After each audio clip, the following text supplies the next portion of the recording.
stripped aluminum. It can get really annoying.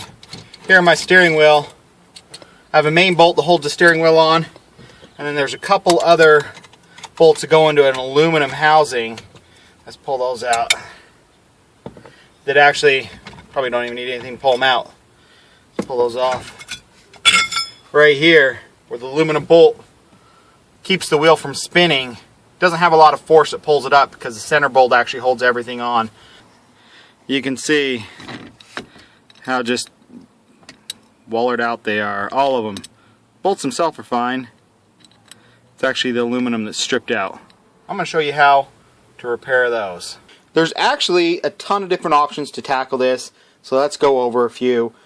Number one, probably the easiest, get a longer bolt. Maybe this bolt doesn't reach all the way down in there. You know, it goes down to about there. You can see it slides in, but you guys won't be able to see. But there's a couple, there's probably another 1/8 inch, you know, more good threads down in there. So get a longer bolt, try that. These are kind of funky bolts because they have a weird shoulder, so that's not an option for me right now. Second best option, drill it bigger. Drill it to the next larger size and tap it for a larger bolt. You know, that would be the easiest. This one just happens to have that center nut goes right on there, and already you can barely get a socket in there. So I could use an Allen one and probably get away with it, but I'd have to tighten this one down first and then be able to get the Allen in there. Might be able to do it, probably could, but other options, helicoil. That's where you actually drill it out, you put in a thread, it's about a size bigger, you screw the threads down in, and then you're able to put your original bolt in. But if you've ever priced out helicoils, most of the time it's more expensive than just buying a brand new part. You want it to be perfect, just buy a brand new part. You know, this being a fine thread, 1/4 inch thing, I mean, helicoils are probably going to cost me $30-40 for a part that I can probably pick up for $30 or something to that effect. Maybe not even that much. A next great option is actually aluminum brazing rod. This, you know, and I have a good video out there of aluminum brazing rod where I actually do an entire transaxle transmission on a lawn tractor, and it holds up just great, still holding up great. But you would actually just kind of, it's not really welding, it's more, it's brazing, soldering, brazing, where you could actually fill that in. I could drill it back out and retap it. Problem is, you have to heat up the entire part, and this having an epoxied copper ring to it, I'm not going to be able to do that. So heat, no. Next option, JB weld. I could fill up the hole, I could drill it out and try to tap it, but it doesn't, I mean, it bonds, doesn't bond that good. You'd be better off if I was just JB welding the bolt and never wanted to get it apart and JB welded it in there. Then it would hold pretty good, but actually trying to drill it out and machine it, not so good. So by now you're thinking, what other options are left? And this is something I've never seen anybody else do. This is stranded copper wire. Here's smaller stuff. And this also works with aluminum foil, not as well. But you take some strands of copper wire, take some out, we'll bend this over a couple times. So don't need it long. We just need some strands to go down in there. Put a couple strands down in there. You know, they'll break off at the top, so it's not a big deal. Jam a couple more, and this is great for repairs where you just need the bolt to hold.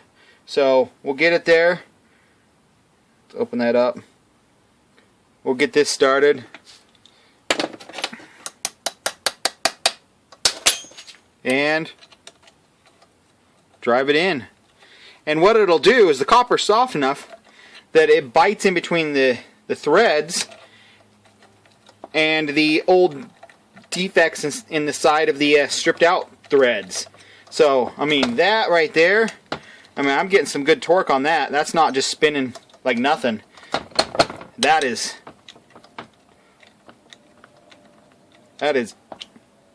tight. And all I did was jam probably up and down, probably eight strands, you know, actually interacting with the sides. And that'll hold pretty much whatever we want.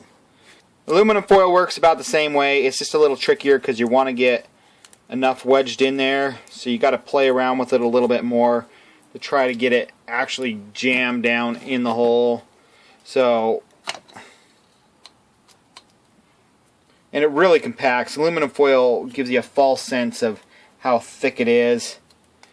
But I mean, it will still allow you to get bite. If we can get, there we go, we got a piece halfway in there. We get a piece started on the other side. We get our bolt, get that lined up. Get that going in there. And then we can kind of snug that down. So it does work. Not as good as the copper, you know, when it rips off. It's there, but I can already feel, I mean, it just takes up the, it's not as sturdy, but it takes up that space. You know, just a second ago I can insert the bolt. This is actually a better one. I could insert the bolt almost all the way in and pull it all the way out. So that just gives it bite, so hold stuff. But I prefer the copper. Like I said, that takes out any play in there and gives you good biting force so you can hold stuff on. Say it's a valve cover or something like that. But you can also use something, you know, depending on your application. You know, we got some medium strength, low strength, or even high strength Loctite will help you out in this situation. Something like this, I'd probably use like a medium strength Loctite. That'd help seat these in there, make them bite so they didn't wiggle loose. And I will probably never have to touch these again. Well, there we go. I guess if you had a MIG welder that did aluminum or TIG welder, you could just weld in there and drill and tap that as well. I didn't mention that, but you're probably not watching this video if you have that, because you would have just done that. That's the easiest thing to do. If you do want to watch me do the aluminum brazing, have a whole video on that. That's a pretty exciting video where I do the lawn tractor. I'll put the link to that video right after here with 2 others. So watch those.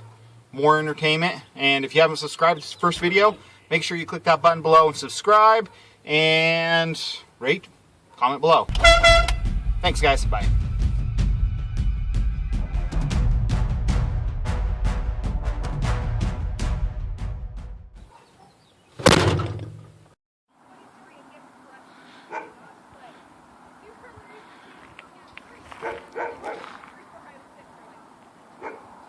There is a ton of Volkswagens for you.